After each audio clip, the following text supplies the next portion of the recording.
Dunia pers digemparkan dengan rancangan revisi Undang-Undang Penyiaran yang dikhawatirkan akan membungkam suara kritik dan kebenaran.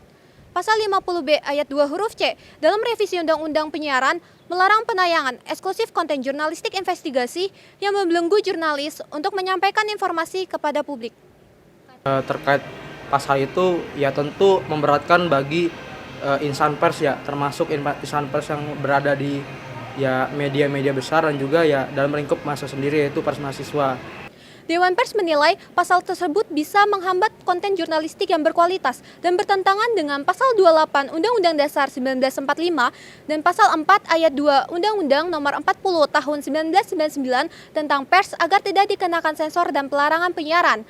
Pemberian fungsi dan perluasan kewenangan kepada KPI dalam mengawasi konten siaran dapat membatasi ruang gerak media dan kebebasan berekspresi.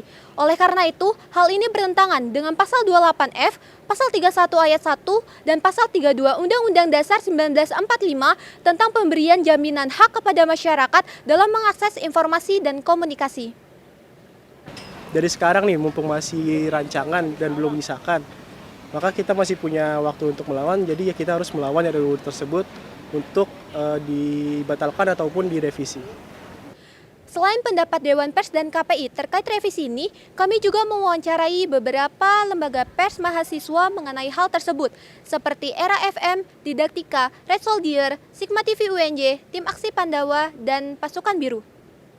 Kalau misalnya nanti disahkan, nah itu mungkin dapat berdampak pada konten-konten yang akan kami siarkan nantinya, karena jika konten kami yang kami siarkan nantinya itu ternyata tidak sesuai dengan kategori yang ditetapkan oleh pemerintah lewat RUU ini, mungkin akan menimbulkan sengketa jurnalistik nantinya kepada kami selaku yang menyiarkan informasi tersebut. Pemerintah agar lebih memikirkan lagi gitu RUU ini, dan kemudian pemerintah juga harus merumuskan kembali dan mengajak para pemangku kepentingan untuk kembali berdiskusi tentang RUU ini dan meninjau juga dampak dari RUU ini yang menyebabkan demokrasi kita terancam gitu.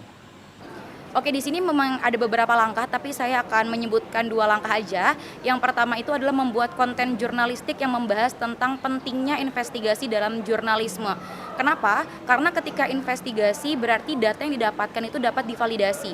Lalu yang kedua itu bekerja sama dengan akademisi dan juga praktisi hukum yang kita dapat memaparkan dan menjelaskan apa yang akan terjadi ketika RUU penyiaran disahkan di kemudian hari.